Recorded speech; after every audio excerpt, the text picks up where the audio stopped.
Hello friends, welcome to Sagar Sharma classes. आज हम आपके लिए लेके आए हैं बिजनेस फाइनेंस का एक इम्पोर्टेंट टॉपिक रेशियो एनालिसिस, जिसमें कि हम आपको ऑल टाइप्स ऑफ रेशियोज, उनके फार्मूलेज और उनकी क्या इम्प्लीकेशंस होती है बिजनेस फाइनेंस में, वो हम आपको बताएंगे। तो आप इस वीडियो को पूरा देखें और हम आशा करते हैं कि इस वीडियो को पूरा देखने के बाद आपको रेशियो एनालिसिस एकदम क्लियर हो जाएगा। फिर आपको और कहीं से रेशियो एनालिसिस पढ़ने की आवश्यकता नहीं है। अगर आप हमारे चैनल पर नए हैं तो वीडियो को और चैनल को लाइक और सब्सक्राइब ज़रूर कर लें, क्योंकि इस चैनल पर हम UGC net commerce and all the information regarding UGC net exam आपको प्रोवाइड कराते हैं। और जो भी स्टूडेंट्स हमारे टेलीग्राम या व्हाट्सएप से जुड़ना चाहता है वो डिस्क्रिप्शन में दी हुई लिंक के थ्रू हमारे ग्रुप से जुड़ सकता है। तो चलिए आज की इस वीडियो को स्टार्ट करते हैं। तो सबसे पहले हम स्टार्ट करेंगे रेशियो की डेफिनेशन से, मीनिंग से। Ratio is defined as a relationship between two variables of the same kind. Ratio तो आप जो थर्ड फोर्थ क्लास में भी पढ़ाया जाता है, ये तो आपका सिक्स सेवन्थ में रेशियो आपका वहाँ न्यूमेरिकल फॉर्म में पढ़ाया जाता है, वहाँ उसका एनालिटिकल पार्ट नहीं पढ़ाया जाता है, वहाँ केवल न्यूमेरिकल पार्ट पढ़ाया जाता है। तो यहाँ हम रेशियो को एनालाइज करने की बात कर रहे हैं, एनालिसिस करने की बात कर रहे हैं। तो ये आपका रिलेशनशिप बताता है बिटवीन टू वेरिएबल्स में। Ratio analysis is the method or process by which the relationship of items or group of items in the financial statements are computed, determined and presented। जो हम फाइनेंस में ratio analysis की बात करते हैं या management accounting में, ये मैनेजमेंट अकाउंटिंग का भी एक आपका टेक्निक होती है रेशियो एनालिसिस। ये फाइनेंशियल स्टेटमेंट में जो भी आइटम शोन किए जाते हैं उनके बीच में रिलेशनशिप को इस्टेब्लिश करता है, और उससे जो मैनेजर है, जो मैनेजमेंट अकाउंटेंट है, वो क्या एनालाइज कर सकता है या अपनी एफिशिएंसी को कैसे इंक्रीज कर सकता है, वो आपका रेशियो एनालिसिस बताता है। Ratio analysis is an attempt to drive quantitative measures. ये इसकी जो भी वैल्यू आती है वो क्वांटिटेटिव होती है। रेशियो एनालिसिस कभी भी क्वालिटेटिव नहीं हो सकता है। Ratio analysis can be used both in trend and static analysis. Trend और स्टैटिक एनालिसिस, चाहे वो कंटिन्यूस हो चाहे फिक्स हो, वो आपका दोनों तरह के में डेटा में आपका रेशियो एनालिसिस यूज किया जा सकता है। There are several ratios. अब हम आपको उनके टाइप्स बताएंगे, क्या क्या रेशियोज होते हैं। तो चलिए आगे चलते हैं। There are three forms of ratios. Ratios भी आपका केवल एक फॉर्म में नहीं, वो भी थ्री फॉर्म में आपको देख सकते हैं आप। Pure ratio, this is a simple form of ratio. In this case numerator is divided by denominator. जैसे आइडियल करंट रेशियो हमारा current assets upon current liabilities होता है, जो कि 2:1 है, ये आपका प्योर रेशियो है। Percentage ratio, numerator is divided by denominator and multiplied by 100। For example GP ratio is 41%, तो ये आपका परसेंटेज रेशियो। रेट फॉर्म क्या होता है? In this case numerator is divided by denominator, it is followed by the word times. For example debtor turnover ratio या creditor turnover ratio, ये आपका times में निकल के आता है। तो ये आपके थ्री फॉर्म्स ऑफ रेशियोज हो गए। अब हम बात करेंगे क्लासिफिकेशन ऑफ रेशियोज की। क्लासिफिकेशन ऑफ रेशियोज की अगर बात करेंगे तो वहाँ फाइनेंशियल पोजीशन रेशियो, ऑपरेटिंग या प्रॉफिटेबिलिटी रेशियो, या फिर एफिशिएंसी या फिर overall efficiency of business ratios. तो हम एक एक करके तीनों टाइप्स की बात करेंगे, ब्रॉडली बात करेंगे। तो आशा करते हैं आप इस वीडियो को पूरा देखें। इसके बाद आपको और कहीं से रेशियो एनालिसिस पढ़ने की ज़रूरत नहीं है, आपको इस वीडियो से पूरा क्लियर हो जाएगा। फिर भी अगर आपको डाउट है तो आप हमारे व्हाट्सएप या टेलीग्राम पर हमसे संपर्क कर सकते हैं। अब हम बात करेंगे फाइनेंशियल पोजीशन रेशियो में, जिसमें आपके फर्स्ट है बैलेंस शीट रेशियो, और ये ऑपरेटिंग प्रॉफिटेबिलिटी को हम रेवेन्यू स्टेटमेंट रेशियोज भी बोलते हैं, और ओवरऑल एफिशिएंसी को कंबाइंड रेशियोज भी बोलते हैं। तो बैलेंस शीट रेशियो के अंदर आपके 6 तरह के रेशियोज हैं: current ratio, liquid ratio, proprietary ratio, stock working capital ratio, capital gearing ratio, debt equity ratio.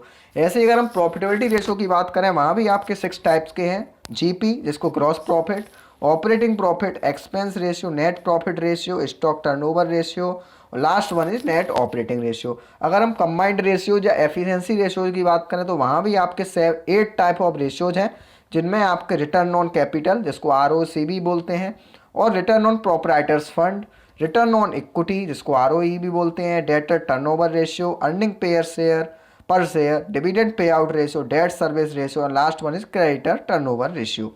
तो अब हम इनकी वन बाय वन डिटेल में बात करेंगे, इनकी कंप्यूटेशन की बात करेंगे। फर्स्ट हम जो बात करेंगे वो बैलेंस शीट या फाइनेंशियल पोजीशन रेशियो की बात करेंगे, जिसमें अभी मैंने आपको 5-6 टाइप्स बताए थे: current ratio, liquid ratio, proprietary, strong working, capital gearing, debt equity. तो हम फर्स्ट वन बात करेंगे करंट रेशियो की। व्हाट इज करंट रेशियो क्या होता है, कैसे इसको कैलकुलेट किया जाता है, अब हम उसकी बात करेंगे। तो current ratio is also known as working capital ratio और सॉल्वेंसी रेशियो। ये शॉर्ट टर्म के लिए होता है तो इसको सॉल्वेंसी रेशियो बोलते हैं। और ये आइडियल रेशियो 2:1 होता है।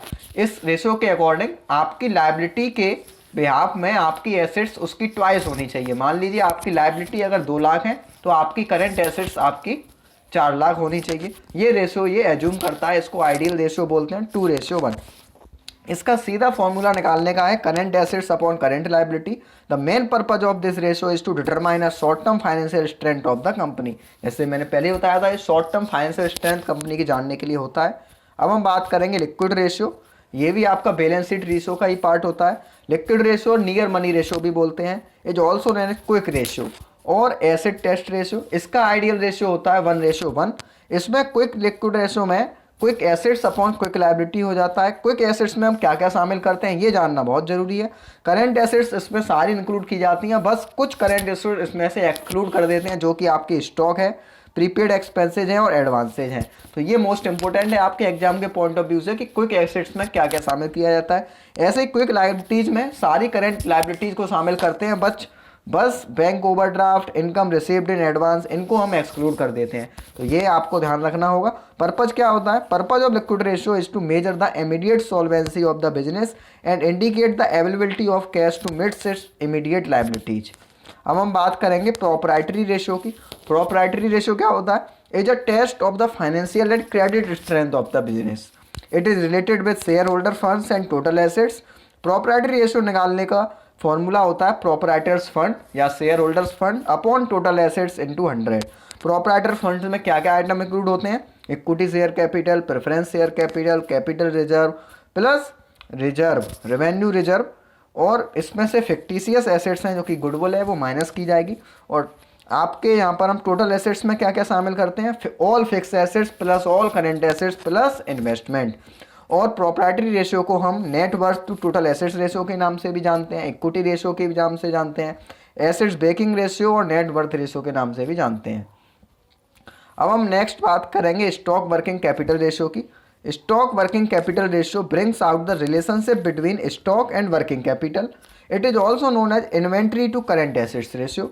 तो इसका आपका फॉर्मूले के अकॉर्डिंग ही हम इसकी डेफिनेशन को भी तैयार कर सकते हैं। Stock upon working capital into 100। This ratio is calculated in percentage form. This standard ratio is less than 100. The purpose of this ratio is to show the extent to which working capital is blocked in inventories. Working capital निकालने का formula अभी हमने पीछे भी बताया था, CA minus CL, this is current assets minus current liability. अब हम नेक्स्ट बात करेंगे, ये अभी बैलेंस शीट रेशियो के ही टाइप चल रहे हैं, तो इसमें फिफ्थ वन है capital gearing ratio. Capital gearing ratio brings out the relationship between two types of capital which are capital carry fixed rate of interest dividend and capital that does not carry fixed rate of interest dividend. This ratio is also known as leverage ratio, capital structure ratio और financial leverage ratio। ये most important ratio होता है। Capital gearing ratio निकालने का formula होता है capital carrying fixed rate of interest upon capital not carrying fixed rate of interest upon dividend. Capital gearing fixed rate of interest include preference share, debentures, bank loan और bonds. अब हम बात करेंगे debt equity ratio की। Debt equity ratio आपका क्या express करता है? Relationship between long term dates and total funds. This ratio shows long term capital structure. इसको कैलकुलेट करने का फॉर्मूला है long term debts upon total funds, या एक और इसको नाम देते हैं long term debts upon proprietors fund. Total funds में आपके share holders fund plus long term debts दोनों को शामिल किया जाता है।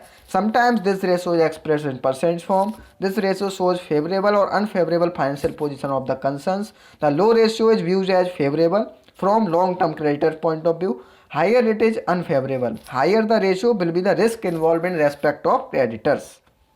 अब हम बात करेंगे जो सेकंड हमारा था मेन, ऑपरेटिंग या प्रॉफिटेबिलिटी या रेवेन्यू स्टेटमेंट रेशियोज। इसमें भी हमारे 6 टाइप ऑफ रेशियोज बताए थे, gross profit, operating expense, net profit, net operating, stock turnover.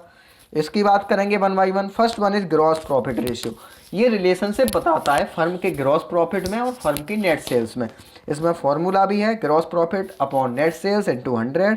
Gross profit करने का फॉर्मूला है net sales minus cost of goods sold. अगर नेट सेल्स से आप कैसे निकालोगे? Gross sales minus sales returns and allowances.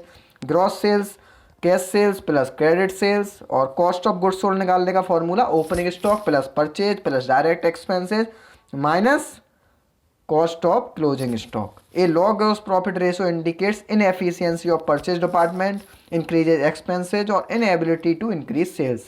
A high gross profit ratio indicates the efficiency of sales department, purchase department and effective control over expenses. Next one is operating ratio. Operating ratio brings out the relationship between total operating cost and net sales. This is expressed as a percentage. Formula is operating cost upon net sales into 100. Operating cost में कौन कौन से item शामिल किए जाएंगे? Cost of goods sold plus office and administrative expenses, selling and distribution expenses plus finance expenses. The purpose of operating ratio is to ascertain the efficiency of the management with regard to the business operations. अगर हम low operating ratio का आपका क्या दिखाएगा? Shows the better operating efficiency of the business. A high operating ratio shows the lower profits which is not favourable for business. Next आपका है expense ratio. ये revenue ratio का ही अभी कैटेगराइजेशन चल रहा है, जिसमें थर्ड है आपका एक्सपेंस रेशियो. ये आपका क्या, ये रिलेशनशिप दिखाता है आपकी किस में? पहले तो हम इसमें आपके ईच एक्सपेंस के लिए अलग अलग रेशियो निकालेंगे. Cost of goods sold ratio अगर निकालेंगे, और हर एक में हम नेट सेल्स को लेकर ही निकालते हैं. तो आपके जैसे जैसे एक्सपेंसेज होंगे उनका हम अलग अलग निकाल सकते हैं. Expense ratio bring out the relationship between various elements of operating cost and net sales. तो ये बहुत इजी फॉर्मूला होता है इसका, तो आप यहाँ से देख सकते हैं. नेक्स्ट आपका है net profit ratio. Net profit ratio indicates the relationship between the net profit and net sales. जैसे ग्रॉस प्रॉफिट था, वो ग्रॉस प्रॉफिट और आपकी नेट सेल्स में रिलेशनशिप बताता था. नेट प्रॉफिट और नेट सेल्स में बताएगा नेट प्रॉफिट रेशियो. इसमें दो तरह के आप निकाल सकते हो, बिफोर टैक्स और आफ्टर टैक्स. दोनों का फॉर्मूला आपका उसके अकॉर्डिंग ही चेंज हो जाएगा. अब हम नेक्स्ट वन बात करेंगे नेट ऑपरेटिंग रेशियो की. नेट ऑपरेटिंग रेशियो आपका क्या होता है? Net operating ratio is also known as operating profit ratio. ये आपका इसमें आपका वो बताता है relationship net operating profit upon net sales. Net operating profit निकालने का फॉर्मूला मोस्ट इंपॉर्टेंट है, ये एग्जाम में काफ़ी बार पूछा गया है. Gross profit minus all operating expenses और sales minus cost of goods sold and operating expenses. Net sales आपका होता है टोटल सेल्स माइनस रिटर्न्स. जो भी सेल्स रिटर्न्स की हैं उसको माइनस कर देंगे टोटल सेल्स में से, तो हमारी नेट सेल्स आ जाती है. नेक्स्ट वन है स्टॉक टर्नओवर रेशियो, और ये लास्ट है आपका रेवेन्यू रेशियोज के अंदर. उसके बाद हम एफिशिएंसी रेशियोज के ऊपर आएंगे. Stock turnover ratio is also known as inventory turnover ratio, और इसको स्टॉक वेलोसिटी रेशियो भी बोलते हैं. This ratio measures the number of times stock rotates और turns of flows in an accounting year. Stock turnover ratio का formula है cost of goods sold upon average stock. ये relationship बताता है inventory and cost of goods sold में. और average stock निकालने का फॉर्मूला होता है opening plus closing stock upon 2. If the problem opening stock is not given then closing stock figure is considered and average stock. ये आपके लिए hint भी दी गई है. जब आप न्यूमेरिकल क्वेश्चंस करोगे, अगर वहाँ ओपनिंग स्टॉक नहीं दिया है तो आपको क्लोजिंग स्टॉक को ही एवरेज स्टॉक मानकर क्वेश्चन को सॉल्व करना है. अब हम बात करेंगे कंबाइंड रेशियोज या एफिशिएंसी रेशियोज या इंटर स्टेटमेंट रेशियोज. इसके अंदर 8 रेशियोज हैं, उसके बारे में हम आपसे वन बाई वन बात करेंगे डिटेल में. तो चलिए आगे. First one is return on capital employed ratio. Return on capital employed ratio, या इसको रिटर्न ऑन इन्वेस्टमेंट भी बोलते हैं, ROI. It is also known as return on total assets, return on total resources ratio. This ratio shows the earning capacity of the business and shows utilization of the assets or resources. It also indicates managerial efficiency. इसको निकालने का सीधा सीधा formula है net profit before tax and interest upon या into 100, या फिर net assets upon या कैपिटल एम्प्लॉयड. नेट एसेट्स और कैपिटल एम्प्लॉयड कैसे निकालेंगे आप? प्रोप्राइटर्स फंड में लॉन्ग टर्म लायबिलिटीज को ऐड करके. और नेट एसेट्स कैपिटल एम्प्लॉयड का दूसरा फॉर्मूला है fix assets plus working capital plus investment. Next ratio है return on proprietors fund ratio. इसको निकालने का फॉर्मूला है आपका net profit after tax upon proprietors fund into 100. Proprietors fund में आपकी फिक्स एसेट्स, करंट एसेट्स, उसमें से आउटसाइड लायबिलिटीज को एक्सक्लूड या सब्ट्रैक्ट कर देंगे तो प्रोप्राइटर्स फंड आ जाएगा. This ratio is of great importance for the perspective investors of the company. If the ratio is higher they are full confident and encouraged to invest in company. तो this is most important ratio for the investors. Return on equity capital या return on ordinary capital, इसको निकालने का formula है net profit after tax minus preference dividend upon equity share holders fund into 100। Equity share holder fund निकालने के लिए equity share capital plus reserve plus surplus, उसमें से मिसलिनियस एक्सपेंसेस जो भी हुए हैं इक्विटी शेयर को इशू करने में वो माइनस कर दिए जाएंगे। This ratio indicates the rate of earning on the equity capital. This ratio controls the market value of a company's equity shares. अब हम बात करेंगे डेटर्स टर्नओवर रेशियो की। Debtor turnover ratio is also known as turnover of debtors ratio, account receivable turnover ratio, average collection period ratio. This ratio shows the efficiency of credit collection department, that how soon it is able to collect dues from its debtors. The standard debtor turnover ratio 3 month और 90 days most important है। ये standard turnover ratio आपका या तो 3 month होगा या 90 days होता है। डेटर टर्नओवर निकालने का फॉर्मूला है net credit sales upon debtors plus bills receivable. Average collection period भी कभी कभी एग्जाम में पूछा जाता है, या डेटर कलेक्शन पीरियड, तो वो आपका होता है days in a year upon debtors turnover ratio. Debtor turnover ratio का फॉर्मूला एक और भी हो सकता है debtor plus bills receivable upon net credit sales into 365। अब हम बात करेंगे क्रेडिटर टर्नओवर रेशियो, जैसे वो आपका डेटर्स के लिए होता था, ये आपका अकाउंट्स पेएबल रेशियो होता है। ये आपका बताता है एवरेज क्रेडिट पीरियड कितना देते हो आप एंजॉयड फ्रॉम द क्रेडिटर्स। तो क्रेडिटर टर्नओवर रेशियो निकालने का formula net credit purchase upon creditors plus bills payable. Credit period enjoyed या क्रेडिट पीरियड रिसीवेबल का फॉर्मूला है days in a year upon creditor turnover ratio, और इससे ही formula बन जाएगा आपका creditors plus bills payable upon credit purchase into 365 days. अब हम बात कर लेंगे EPS, earning per share, to find out overall profitability of the organisation. If the company has both preference and equity capital, then out of net income first of all preference dividend is to be paid to arrive at the income available for equity shares. EPS equals to net profit after tax minus preference dividend upon number of equity shares. Higher ratio is signifies that company may pay dividend at a higher rate in future. There is also possibility of issue of bonus shares. In short, the market price of the shares of a company will be affected by all. Next one is dividend payout ratio. Dividend pay out ratio, इसको हम pay out ratio भी बोल देते हैं। This ratio indicates as to what portion of earnings per share has been used by company paying dividend and what has been retained for flowing back. DPS निकालने का formula है DPR, dividend pay out ratio, dividend per equity share upon earning per share, या earning per equity share भी बोलते हैं। Higher ratio shows that a company has utilise larger earning for payment of dividend. On the other hand, lower ratio indicates that a smaller amount has been utilized for payment of dividend, a larger portion is retained. This shows a stronger financial position of the company. It also indicates chances of future growth and expansion and greater possibility of appreciation in the value of share. Next one is debt service ratio, और ये आपका last ratio है आज की video का। इसमें हमने आपके ऑल टाइप्स ऑफ रेशियोज को इंक्लूड किया है। फिर भी अगर आपको लगता है कोई रेशियो रह गया तो आप कमेंट करके ज़रूर बताएं। तो पहले डेट सर्विस रेशियो को जान लीजिए। इसको फिक्स चार्जेज कवर या इंटरेस्ट कवरेज रेशियो भी बोलते हैं। ये इंटरेस्ट कवरेज रेशियो नाम से ज़्यादा आपका पॉपुलर है, आपको मिलेगा कहीं भी। तो ये डेट सर्विस रेशियो ही होता है। And net profit before interest and tax upon fix interest charges. Fix interest charges means interest on long term loans, याद रखना है। Standard for the ratio is 6 to 7 times. अगर ये होगा तो कंपनी के लिए अच्छा है, इससे ज़्यादा होगा तो वहाँ पर आपका ये मार्जिन ऑफ सेफ्टी आपका फॉर लेंडर्स हो जाएगा। It is very important from the lenders point of view. It shows that a company will be able to pay interest regularly. तो आशा करते हैं आपको इस वीडियो का एक्सपीरियंस अच्छा लगा होगा और आपके लिए वीडियो बहुत हेल्पफुल रहेगा। तो वीडियो को लाइक और कमेंट करके ज़रूर बताएं। धन्यवाद।